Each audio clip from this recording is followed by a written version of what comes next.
que corresponde a la identificación y dictaminación de enfermedades profesionales, pues la siguiente fase sería la evaluación de las secuelas que éstas dejan en los pacientes o trabajadores. Para eso, pues, el tema lo vamos a presentar los 4 residentes del tercer año. Y, pues,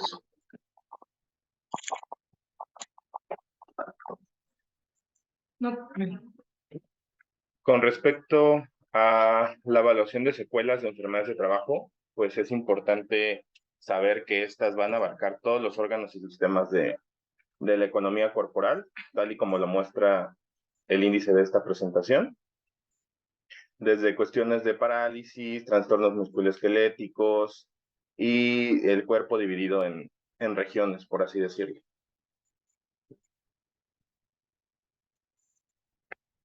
Es importante recordar algo que hemos estado viendo en las últimas clases con respecto a la latencia de las enfermedades. Sabemos que existen enfermedades de latencia corta y de latencia larga, e incluso se podrían considerar algunas de latencia intermedia. Déjenme encender la cámara para que me vean. Siento que no saben con quién hablar. Recordemos que las enfermedades de latencia corta son aquellas que van desde segundos hasta 7 días.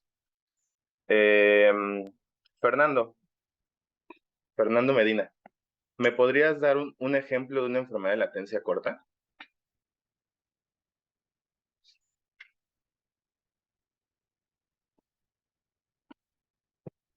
Fernando, ¿estás ahí?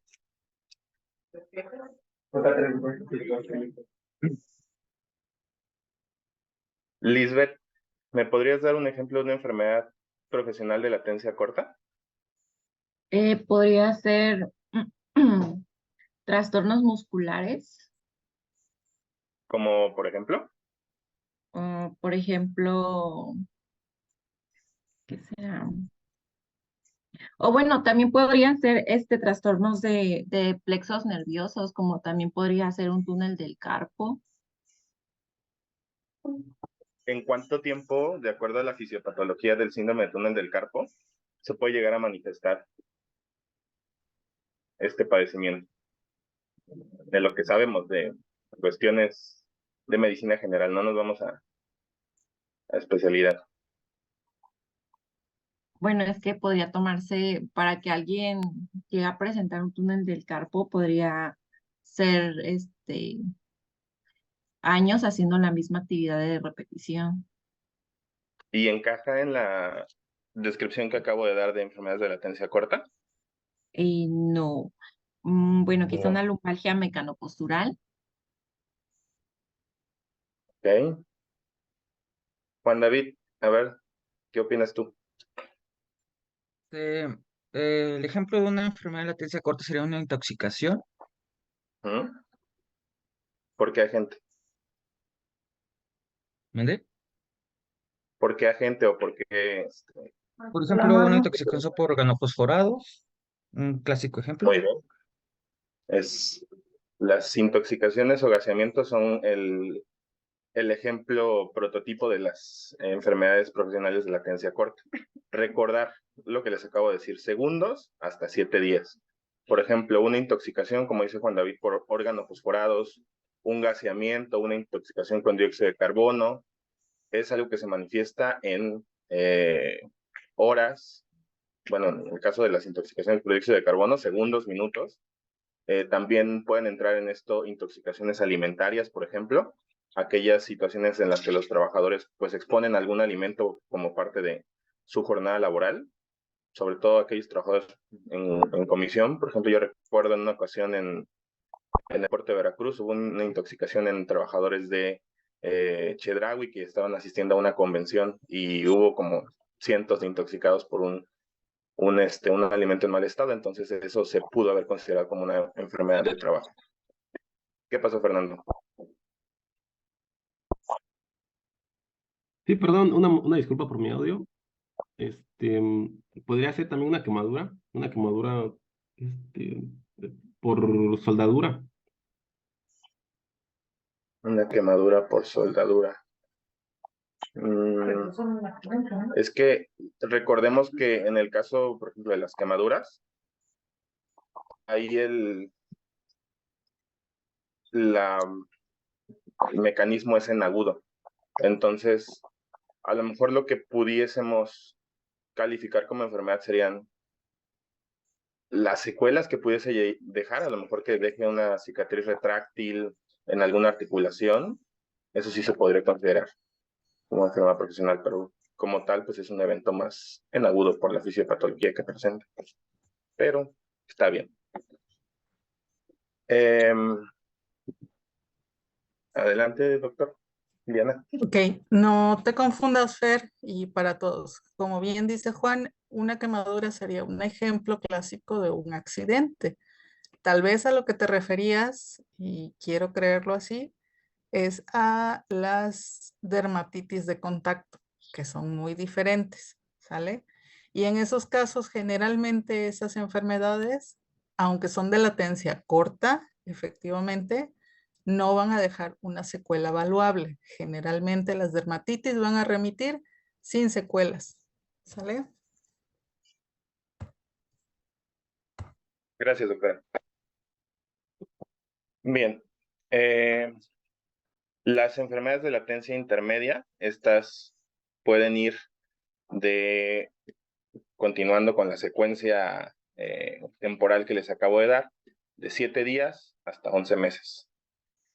Y las enfermedades de latencia larga, pues son aquellas que van del año y pues se van a ir desarrollando con el paso de los años. Abigail, ¿me podrías dar un ejemplo de una enfermedad profesional de latencia larga, por favor? Hola Juan, pues podrían ser enfermedades, no sé, una lumbalgia, por ejemplo, crónica de un trabajador que estuvo cargando constantemente todo el tiempo de su vida laboral. ¿Y cuál es el origen, por ejemplo, en ese trabajador que me estás poniendo de ejemplo, cuál sería el origen de su lumbalgia? ¿Cuál sería el trastorno de base que se le generó con el paso de los años? ¿Una artrosis? Una artrosis, ¿qué más? Otro ejemplo más común. ¿Listesis? Muy bien. Trastornos de los discos intervertebrales es el origen más común de este tipo de lumbalgias que generan los trabajadores a lo largo de los años. Recordemos que las enfermedades de latencia larga van a ser aquellas que se van a ir desarrollando a lo largo del tiempo en aquellos trabajadores que están expuestos a un agente causal y que tenga su origen pues, precisamente en el trabajo. Artrosis, trastornos de disco lumbar.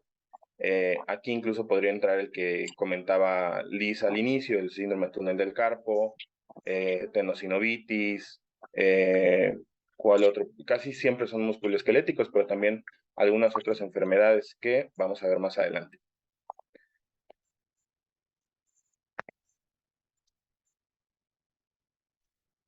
Y esto era lo que comentábamos hace un momento y nos decía la doctora, un ejemplo también de enfermedades de latencia corta son las dermatitis no complicadas, que no van a dejar una secuela, asma, enfermedades musculoesqueléticas de latencia muy corta. En estas, pues lo más importante es detallar bien la historia laboral para definir si existe o no la exposición relevante en el entorno laboral. Si no existe una exposición relevante, pues la probable enfermedad se va a canalizar al médico, a la atención médica que corresponda. No se va a iniciar un procedimiento de dictaminación, dado que pues, no existe una exposición ni una relación al entorno laboral. Si llegase a existir la exposición relevante, pues ya corresponde al médico de salud en el trabajo llenar el formato ST9. Recordemos que las enfermedades profesionales se puede iniciar su procedimiento de varias formas. Una puede ser que sean referidas por el médico familiar, un médico familiar que sí conozca el suplemento o el anexo de enfermedades profesionales e identifique una en su consulta diaria, y decida enviarla a salud en el trabajo para su análisis. La otra, un médico en segundo o tercer nivel de atención, que también puede llegar a identificar una enfermedad profesional y del mismo modo solicitar la valoración por parte de salud en el trabajo. Y la siguiente podría ser a lo mejor un médico de CPTINS, que ellos también tienen esa capacidad de identificar enfermedades profesionales y referidas a salud en el trabajo.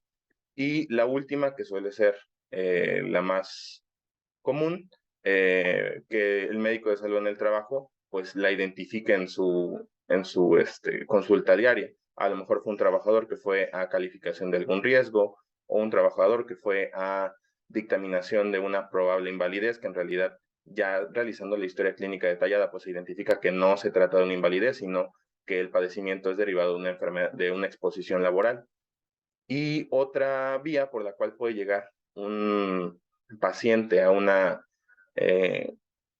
estudio de una probable enfermedad profesional es que el mismo paciente lo solicite. Ya sea que el paciente pues sea muy evidente la sintomatología que tiene, la tenga perfectamente relacionada con el entorno laboral, a lo mejor él vio que otros compañeros pasaron por la misma situación, se enfermaron de lo mismo, o alguien, pues ahora sí que algún externo lo está asesorando para que haga este tipo de reclamos a salud en el trabajo y a la empresa.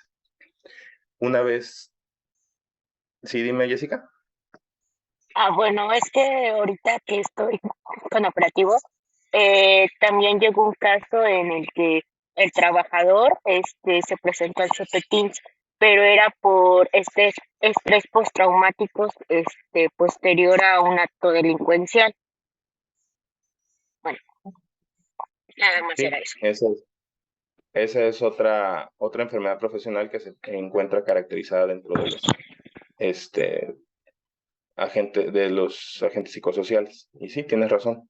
En trabajadores IMSS, pues es más común que exista ese conocimiento o esa intención de buscar ellos mismos el estudio de una enfermedad profesional, porque pues están en un ambiente más afín a conocer este tipo de trámites y a lo mejor, como les decía, platicaron con alguien les dijo deberías ir y pues terminan yendo a salud en el trabajo para que se les realice el procedimiento. Una vez que el médico de salud en el trabajo realiza el llenado del anverso, que sabemos que es el único que puede llenar este formato en su anverso, pues corresponderá y debe realizar el llenado solamente cuando sospeche y tenga casi la certeza de que sí se puede tratar de una enfermedad profesional. Digo, no es que si no existe la certeza no se llene, pero la verdad es que en lo que yo he podido ver es muy raro que algún médico operativo opte por llenar una ST9 cuando no existe ni siquiera la exposición relevante. Entonces, una vez que se llena el formato ST9 debidamente respaldado, hay que hacer un sustento lo más fuerte que se pueda, con referencias bibliográficas actualizadas de preferencia, y se le entrega ese formato al trabajador, como ya hemos visto parte del procedimiento, y el trabajador pues ya lo llevará a su centro de trabajo para que el empleador pues tenga su réplica o llene el reverso. Si es necesario, pues se va a realizar una visita en conjunto con los ingenieros de seguridad e higiene, perdón. Creo que esa parte no la hemos revisado, en qué situaciones se va a solicitar la colaboración de los ingenieros, porque antes se utilizaba o se solicitaba en casos de duda o casos de controversia o simplemente para complementar el estudio médico laboral, pero ya actualmente, de acuerdo al nuevo procedimiento, existen situaciones específicas en las cuales se puede y se debe solicitar el apoyo de los ingenieros de salud en el trabajo, seguridad y salud en el trabajo, y esto respaldado tanto por el coordinador delegacional como por el que hace el coordinador auxiliar de salud en el trabajo.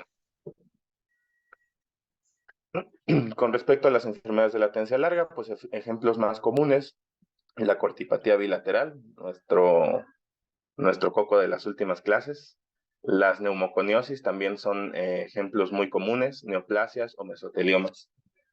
A ver. Aquí vamos.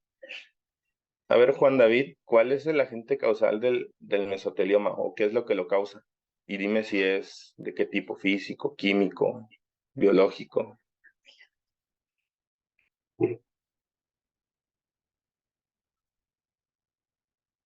La agente causal del mesotelioma es el asbesto, me parece. Mm. Y eso lo podemos considerar Es un agente. físico. Muy bien. La historia clínica que se le realiza a los pacientes debe tener énfasis en las exposiciones que hayan tenido en sus puestos de trabajo y en sus centros laborales.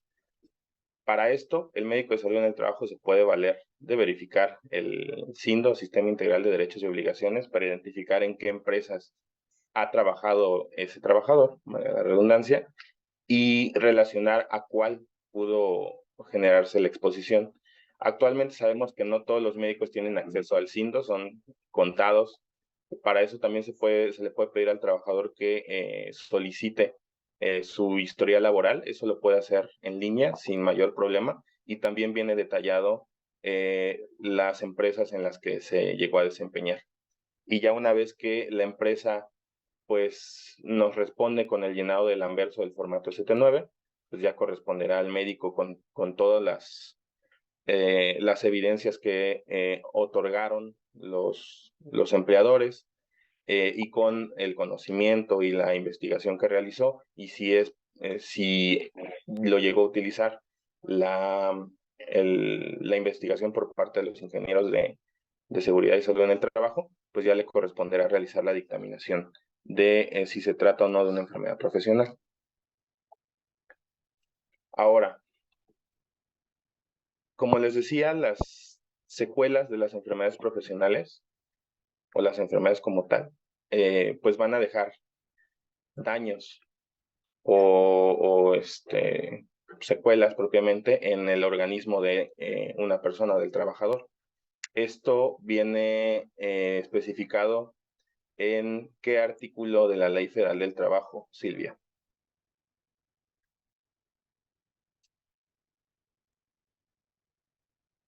Las secuelas.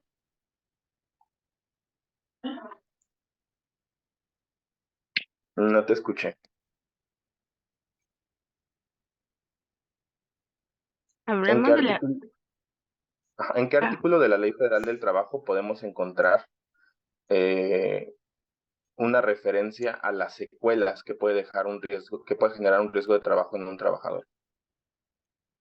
Hablamos de del 514. Muy bien. ¿Tienes tu ley ahí a la mano? Sí. ¿Me podrías decir qué dice el artículo 514 en su inicio?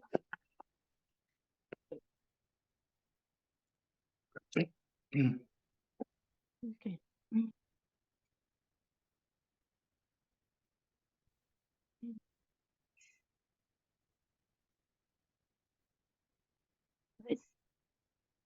Y tablas de enfermedades de trabajo.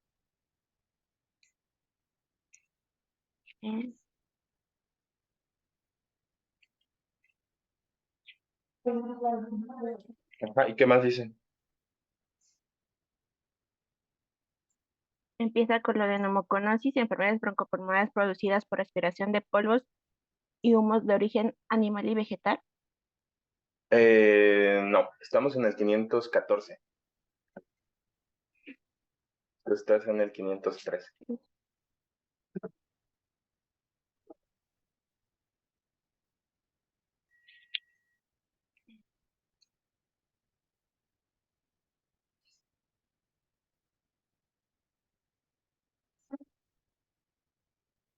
Las tablas que se refieren al artículo anterior serán revisadas de cada institución. Bueno, revisión de las tablas cuando existen estudios e investigación de lo que justifiquen.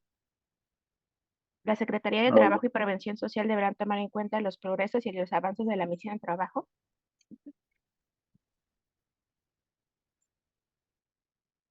muy bien. Estas tablas, pues en teoría se deben realizar revisiones periódicas para actualizar las secuelas que los trabajadores llegan a presentar, pero la realidad es que no es algo muy común que ocurra. De hecho, la que está ahorita en pugna más reciente es la revisión del artículo 513 para agregar enfermedades profesionales, pero la verdad es que desde que nosotros entramos nos están diciendo que se va a modificar y se va a modificar y no se termina de realizar la modificación y publicación de esas tablas. Y bueno, pues como vemos en la tabla de evaluación de incapacidades permanentes, pues viene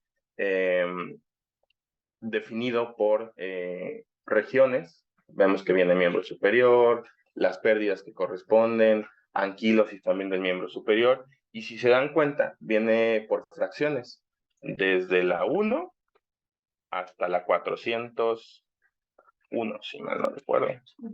Hasta la 401, no, perdón, 409. Y se le asigna un texto en el cual se realiza la descripción de lo que se está evaluando y se asigna un porcentaje que, si se dan cuenta, pues da un intervalo de evaluación. Algunas asignan un porcentaje definido y en otras nos asigna un rango. Empezando, bueno, algunas de las evaluaciones que se van a hacer, por ejemplo, serían las parálisis completas e incompletas de nervios periféricos. En el caso de miembro superior, pues vemos aquí en la presentación que nos pone utilizar el último párrafo del apartado de parálisis completas e incompletas por lesiones de nervio superior. Si bien viene un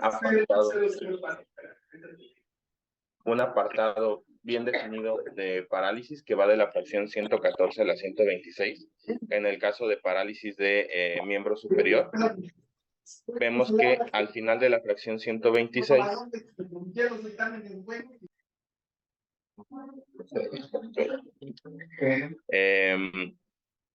vemos que viene ese texto en el cual nos dice, pues lo que les acabo de leer, en caso de parálisis completa, incompleta o parcial, los porcentajes serán reducidos proporcionalmente de acuerdo con el grado de impotencia funcional.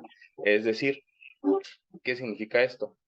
Si bien nos está asignando un porcentaje definido, los porcentajes se pueden ajustar de acuerdo a la función que tiene, que evalúa el médico al momento de realizar la exploración física. No es un definitivo, ¿sale?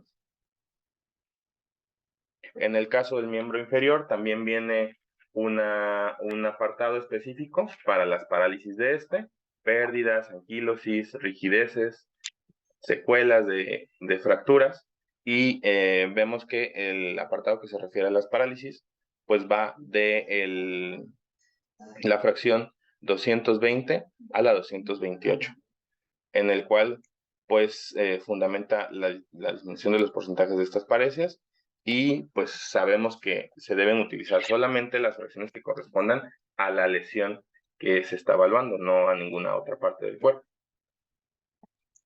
En el caso de aquellos pacientes con neuropatías, pues sabemos que al igual que todas las alteraciones, no solamente estas, sino todas las enfermedades profesionales y secuelas que llegan a tener los trabajadores, debe ser demostrada clínica y de preferencia con algún examen de gabinete.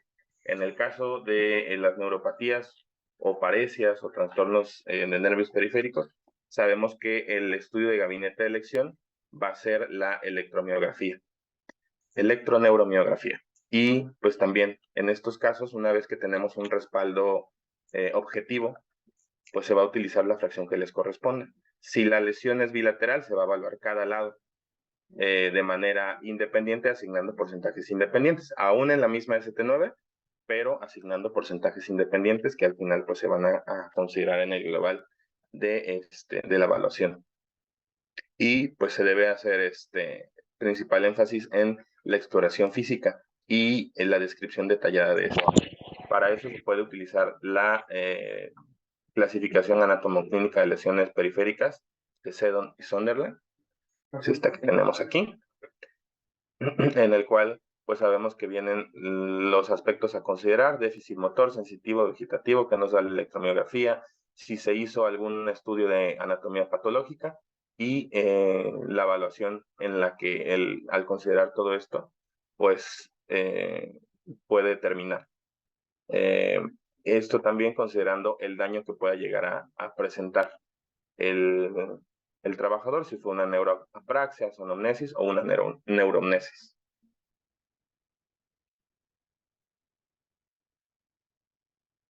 Si existe lesión, por ejemplo, limitación nerviosa de la columna vertebral, pues para esto se va a utilizar el apartado específico de columna vertebral, que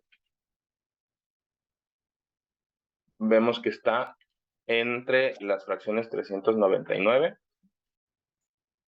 en adelante, a 404, que es donde vamos a encontrar lo relativo a alteraciones de la columna vertebral.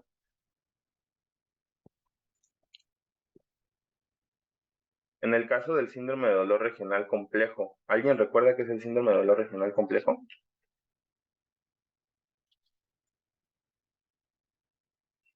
¿Algún voluntario?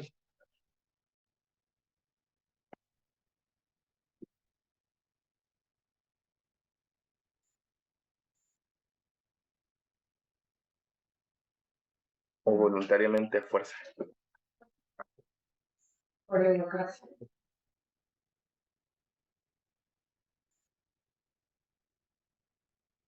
Es el dolor crónico que presenta alguien posterior a alguna cirugía o alguna lesión que haya presentado. Muy bien, Liz, así es un trastorno, pues, que se presenta después de fracturas o cirugías, y esto se da por daño principalmente endotelial a la microcirculación y nervioso. Sabemos que estos pacientes pues pueden llegar a cursar con edema, con alteraciones de la sensibilidad, alteraciones de la propiocepción, de la percepción de temperatura, etcétera, y que pues es algo difícil de evaluar y que en algunos casos pues sí llega a una recuperación, pero pues llega a ser tardía. Para el caso de esta secuela, se utiliza la fracción 122, que dice, por ejemplo, aquí nos habla de alteraciones en el miembro superior, y nos habla de parálisis de nervio mediano con causalgia, y le asigna un porcentaje de 50-80%. Pero si se dan cuenta, esto no es tal cual, no nos está diciendo por la presencia de síndrome de dolor regional complejo o algo así. Y se acompaña del artículo 17 de la Ley Federal del Trabajo, que dice, aquí nos va a ayudar Naye a leerlo. Dice artículo 17 de la legislación supletoria aplicable en materia laboral. A falta de disposición expresa en la Constitución, en esta ley o en sus reglamentos o en los tratados a que se refiere el artículo 6º, se tomarán en consideración sus disposiciones que regulen casos semejantes, los principios generales que deriven de dichos ordenamientos, los principios generales del derecho, los principios generales de justicia social que deriven del artículo 123 de la Constitución, la jurisprudencia, la costumbre y la equidad. Entonces, ya que no existe una fracción específica para esto, se va a utilizar la más cercana o la que más se le parezca a lo que estamos buscando evaluar. Y esto, pues obviamente dándole prioridad o dándole mayor valor al beneficio del trabajador. ¿Tendrás por ahí el artículo 18? Sí. Esto también puede ir acompañado del artículo 18 que dice... Interpretación de las normas de trabajo, artículo 18. En la interpretación de las normas de trabajo se tomarán en consideración sus finalidades señaladas en los artículos 2º y 3º. En caso de duda, prevalecerá la interpretación más favorable al trabajador. Esto va un poquito más enfocado a cuestiones de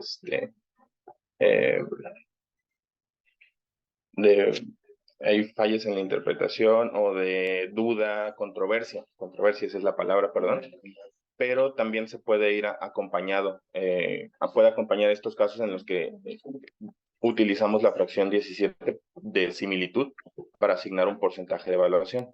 Al final, el porcentaje que se le va a asignar, pues va a ir respaldado con la limitación funcional, no tanto con lo que nos diga una fracción en sí, ¿sale? En el caso de alteraciones musculares por amiatrofia o disminución de la masa muscular, esta solo va a ser secuela cuando existe hipotrofia muscular. Mayor a 1 centímetro para miembro superior y mayor a 2 centímetros para miembro inferior. Por eso se hace tanto énfasis en la exploración física y medir de manera adecuada los diámetros, por ejemplo, de bíceps, tríceps y pantorrillas, para detectar cuando sí exista una alteración. Esto en relación con la extremidad contralateral, si es que la alteración es solamente en un lado. En estos casos, pues se puede sugerir un dictamen provisional a 6 meses, ya que pues es una estructura que puede tener regeneración, pero también puede haber un daño que sea permanente. En el caso de alteraciones vasculares, se utilizarán las fracciones 235 a 237. En el caso de tromboflebitis crónica, de un 15 hasta un 25%. Úlceras varicosas residuantes con escasa respuesta a tratamiento, según su extensión, de 8 y máximo hasta un 20%. Y en enfermedad varicosa con edema crónico, pues si existen o no cambios tróficos en la piel y que puedan o no ser susceptibles de tratamiento quirúrgico.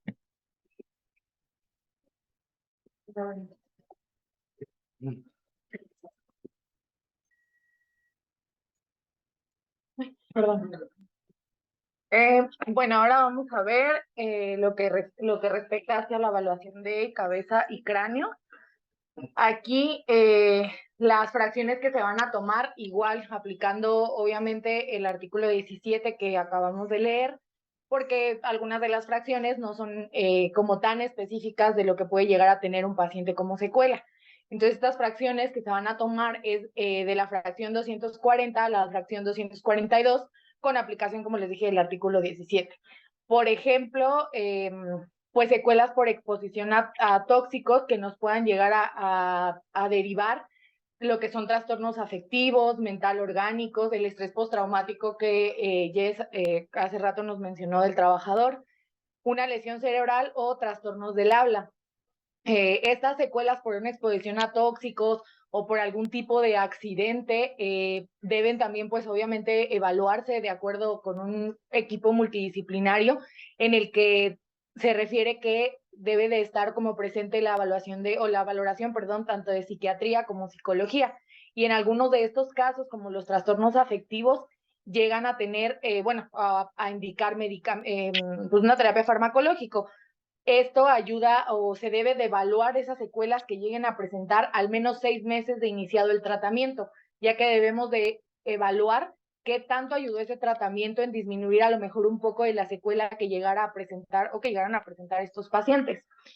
Existe igual una tabla sobre las clases de acuerdo a las características de estos trastornos que les acabo de mencionar, en el cual igual nos va como a derivar una evaluación de acuerdo hacia el porcentaje y la fracción que se tiene que aplicar no va a ser la misma, pero va a ser como por similitud, ¿no? Por lo que estábamos mencionando en el artículo 17.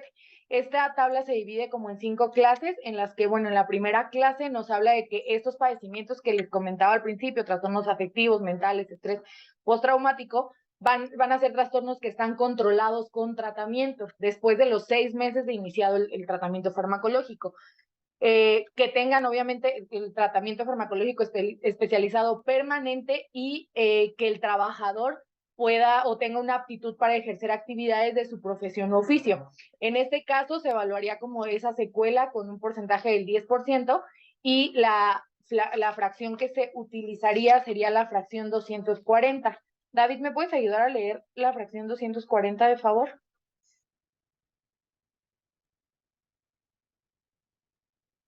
¿Dijiste David? ¿O alguien más?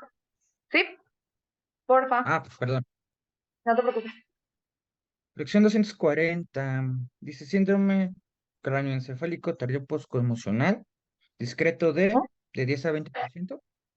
Ok, si se dan cuenta y tienen la ley a la mano, tanto la fracción 240 como la 241 y la 242 nos hablan de síndromes craneoencefálicos, ya sea tardío en diferentes grados, ¿no? Discreto, moderado y ya un síndrome craneoencefálico tardío posconmocional acentuado. Por eso, de acuerdo obviamente a las características que presente el paciente, lo vamos a poder clasificar como discreto, moderado o que está acentuado, y se van a utilizar esas fracciones. En la clase 2, aquí ya el paciente va a tener una sintomatología leve, específica, derivada del manejo terapéutico. También debe de tener un tratamiento farmacológico especializado. Ya debe de estar en una terapia médica o en rehabilitación especializada, y puede requerir atención médica complementaria de otras especialidades, perdón. Si el paciente tiene crisis recurrentes ocasionales que puedan o no ameritar internamiento hospitalario menor a 1 semana al año, y que tenga una aptitud para ejercer actividades de su profesión o oficio, pero que algunas de las actividades que realicen en esa profesión sean con dificultad, pero que solo sean como esas actividades, y las actividades de la vida diaria no tengan alguna afectación, lo vamos a clasificar como una clase 2, y la evaluación que se puede dar pues es de un 11 a un 25%. Aquí ya se podría utilizar, de acuerdo a si reúne todas las características, pues la fracción 240 o 241, donde nos habla de un síndrome postconmocional, ya sea discreto o moderado. En la clase 3, el paciente va a encasillarse como una sintomatología moderada específica o derivada del manejo terapéutico. Va a tener lo mismo que les mencioné en la clase 2. Sin embargo, aquí ya va a estar, aquí puede requerir atención médica igual complementaria de otras especialidades, y en esta igual la vamos a poder clasificar, ya pasaría como a un grado de moderado o acentuado de acuerdo a la aptitud que tenga para realizar las actividades de su trabajo, y podríamos evaluar con un 26 hasta un 50%.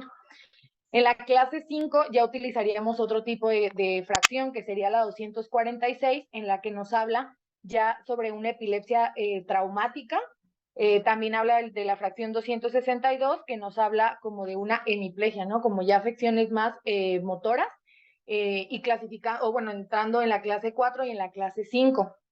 En la clase 5 lo que nos va a caracterizar es que el paciente va a tener una aptitud limitada para ejercer actividades de su profesión o oficio, pero lo mismo, no va a tener afectación para realizar actividades de la vida diaria. Ahorita vamos a ver más o menos lo de la epilepsia, y la evaluación podría llegar de un 51 a un 70% aplicando la fracción 246.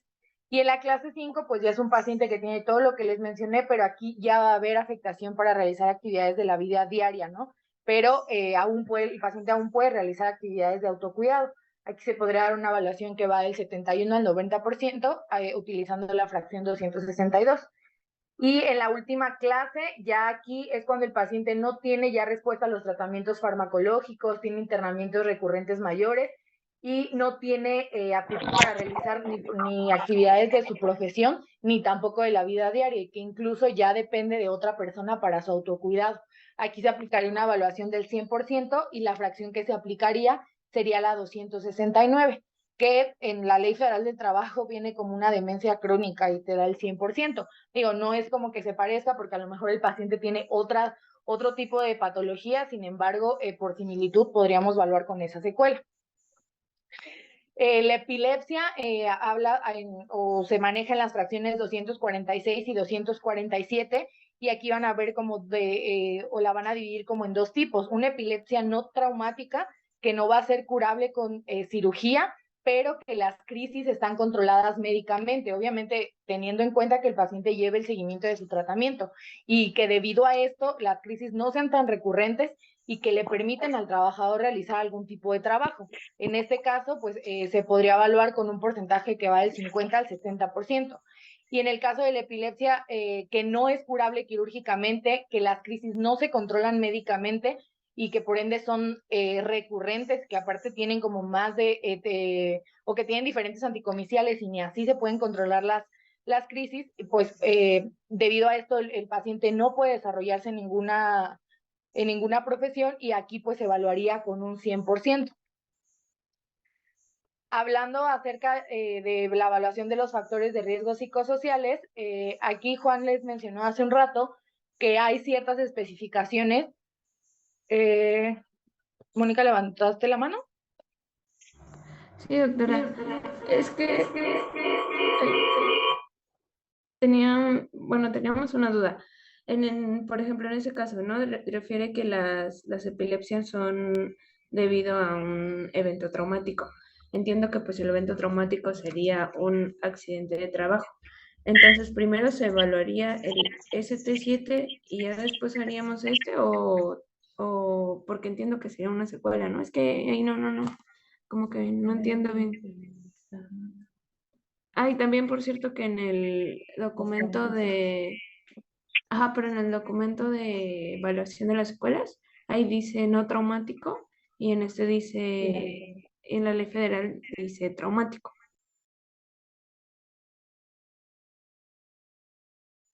En la parte que hablas de epilepsia, sí, sería primero evaluar o calificar el riesgo de trabajo y posteriormente ya calificar como la secuela que podría haber dejado ese accidente que se sufrió. Y de lo que me dijiste de la fracción,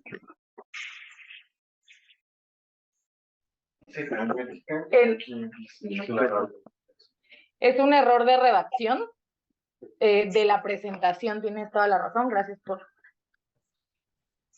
corregirnos. A ver, dame un segundo. Regresa a la diapositiva, por favor, Nayeli. Voy, es que no puedo. Se trabó. Ya.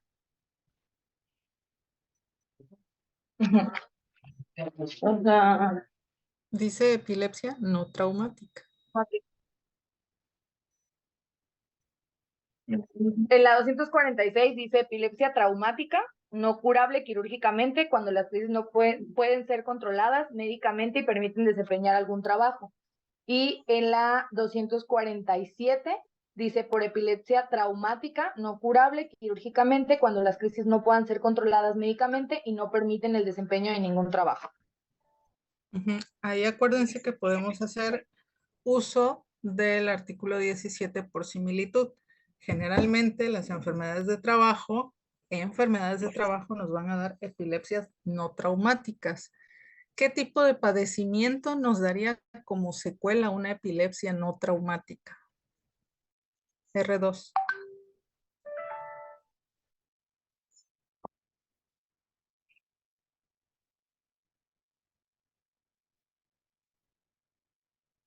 ¿Alguien o yo digo?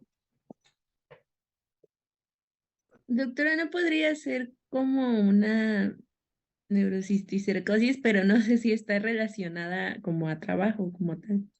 Pues tendría que ser un trabajador, pero pues aún así, acordémonos que es alimentario, más que nada el método de ingreso.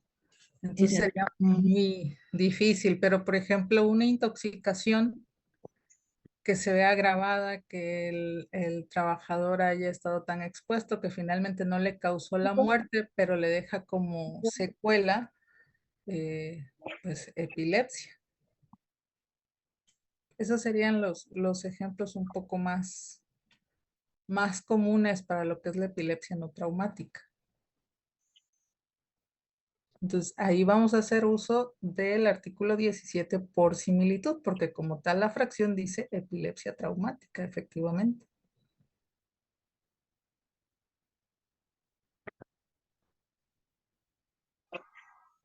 Bien. ¿Continuamos o hay algo? ¿Tienen alguna otra duda? No, respecto a las epilepsias no traumáticas, podría ser por alguna infección que haya contraído el trabajador en ejercicio de su trabajo.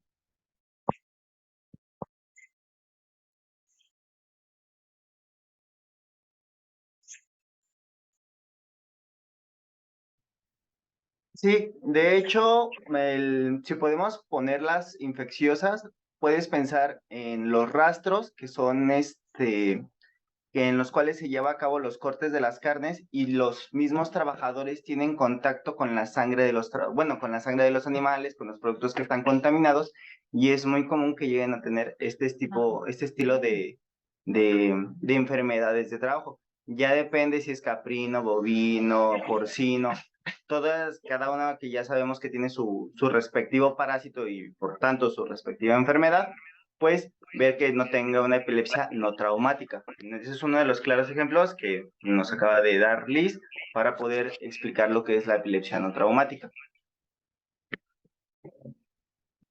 Gracias, Karen. ¿Alguna otra duda?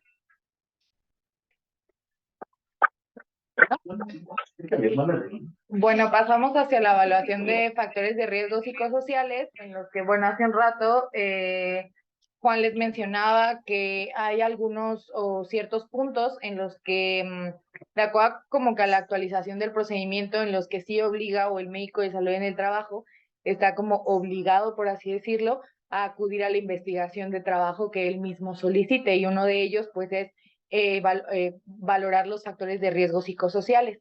Para ello, cuando tú estás pensando, sospechando en una enfermedad de trabajo, de acuerdo por factores de riesgo psicosociales, debes de aplicar dos métodos, bueno, dos instrumentos, los cuales el primero es la guía de referencia para la evaluación de factores de riesgo psicosocial en apoyo a la calificación de la enfermedad de trabajo, que se encuentra en la tabla 2 del procedimiento de enfermedades de trabajo del año 2012. Y la otra es aplicar una entrevista médica para la investigación de la exposición a los factores de riesgo psicosociales en el trabajo. Esta parte de factores de riesgo psicosociales, y lo hemos visto pues ahorita en los congresos a los que hemos tenido la oportunidad de ir, es un poco un tema controversial, debido a que pues no, a veces como que se presta a no tener quizá algo como objetivo para poder evaluar, ¿no? Y que realmente nada más, o lo que tomas en cuenta son a veces justo esto de las entrevistas con los personajes que ahorita les voy a decir que es como el requisito, ¿no? Para poder valorar este tipo de enfermedades. La guía de referencia para la evaluación de factores de riesgo psicosocial nos maneja 5 rubros, o bueno, 5 apartados en los cuales van a valorar la carga mental, la autonomía en el trabajo, el contenido del trabajo, la supervisión del trabajador y el desarrollo personal. Aquí lo que se busca es valorar, por ejemplo, en la carga mental, realizar, son entrevistas más que nada tanto con el trabajador en el que tú estás sospechando este tipo de enfermedad de trabajo, con compañeros del trabajo que tengan el mismo puesto, a veces con los supervisores o los jefes inmediatos y con los jefes directos. Y aquí pues hay que investigar si el trabajador durante su jornada laboral va a tener pausas tiene pausas para que pues obviamente el trabajador pueda como descansar, por así decirlo, si le dan un tiempo exacto para cada tarea, si el trabajador debe hacer horas extras, ya sea para poder terminar la carga de trabajo que le están dando, o que no sé, que en algún punto haya algún retraso en su jornada laboral. Hagan de cuenta que el trabajador tenga como algún tipo de junta y entonces esté como retrasando esta parte de su jornada laboral, si él debe de quedarse horas extras para terminar justo esa tarea, o se puede realizar como en la siguiente jornada. Hay que preguntar si él tiene algún reemplazo de su puesto de trabajo, porque muchas veces hay personas que solo es él y otra persona los que realizan el mismo trabajo, ¿no? Por ende, la carga de trabajo pues va a ser un poco más extenuante que en otros puestos en los que sí van a existir reemplazos u otras personas que puedan hacer el mismo trabajo. También si hay como algún tipo de problema por ausentarse en cuestión de trabajo, que le dejen el trabajo, que realmente se lo puedan designar como a otra persona si el trabajador se ausenta, o si el hecho de que el trabajador se ausente va a retrasar la producción del lugar del centro laboral. En la parte de la autonomía en el trabajo se investiga si el trabajo que la actividad que el trabajador realiza es un trabajo en cadena, o sea, que él sea como un elemento importante de esa cadena, y que por ende, pues también la carga mental sea un poco más extenuante que otros, o si el trabajo que él realiza, pues es un trabajo repetitivo en el que ni siquiera hay como esa pauta de poder realizar otras actividades que puedan distraer al trabajador y no se encasille como en un solo trabajo. En la parte de la supervisión hay que investigar muy bien si él es supervisado por el jefe inmediato o por el jefe directo, y con qué frecuencia se hacen estas supervisiones, también como para descartar cosas o situaciones como de hostigamiento, de acoso. Y en la parte de desarrollo personal, pues es muy importante preguntar o investigar si el trabajador, tuvo un curso de inducción al puesto, si él recibe capacitaciones frecuentes y si tiene la oportunidad de ascender de categoría o ha tenido la oportunidad de ascender de categoría en los últimos 2 años, ya que pues esto es importante como para el desarrollo personal. Aquí, ay, no sé qué sucedió, espérenme un segundo. En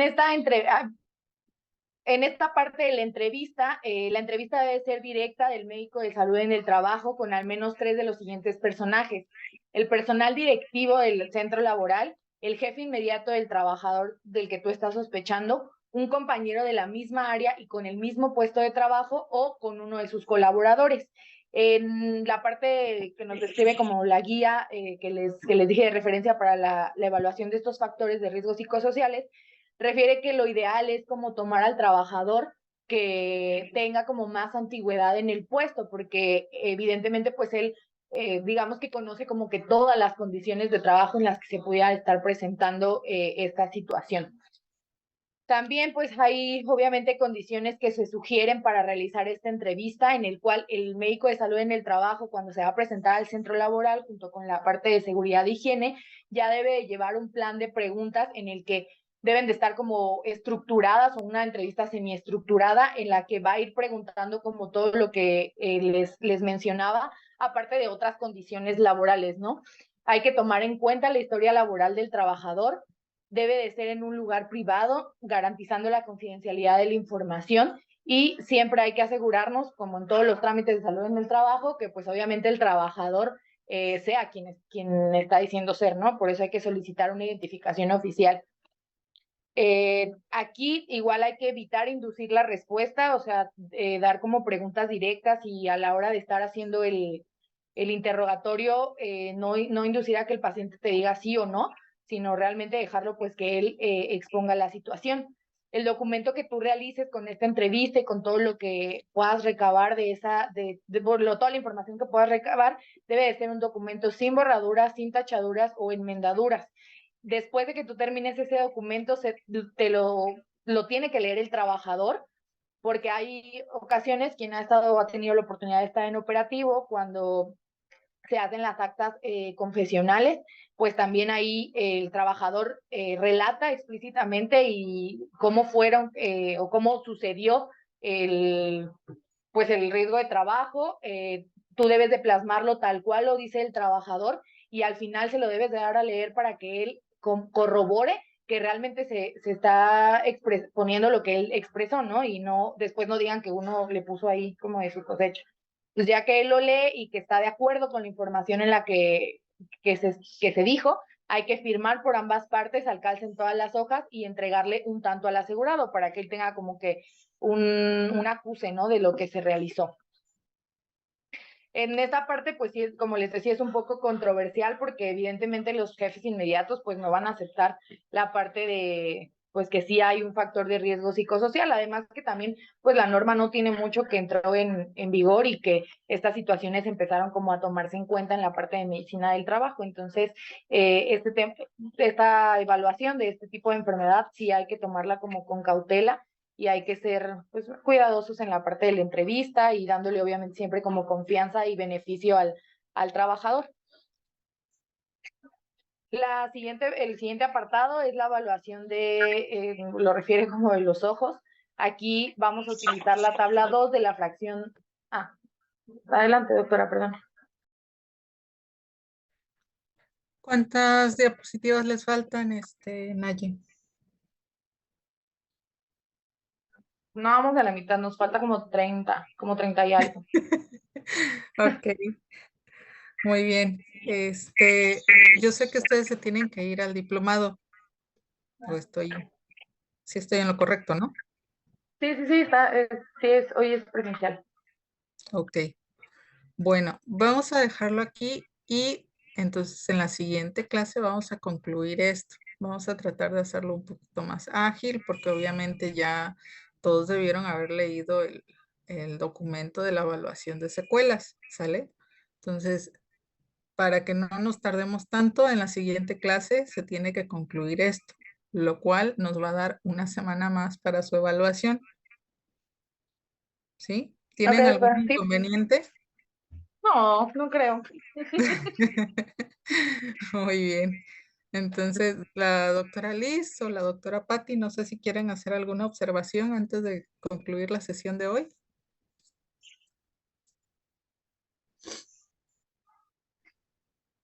Yo no. ¿Tú no? Perfecto, No, doctora. todo bien. Gracias. Bueno, yo creo que la doctora Liz tal vez está ocupada con pacientito, que es el horario. Entonces, vamos a dejarlo aquí. Quedamos por iniciar lo que es la evaluación de secuelas de ojos, ¿no? Y de ahí con lo que sigue. Muy bien. ¿Alguna duda, jóvenes? No, doctora. Ok. Bueno, entonces, siendo así, para que por favor los compañeros que van a su diplomado no se atrasen más. Y nos vemos en la siguiente sesión del viernes. ¿Sale? Sí, doctora, muchas gracias. Que tengan bonito día. Gracias, Bye, doctora. igual. Gracias.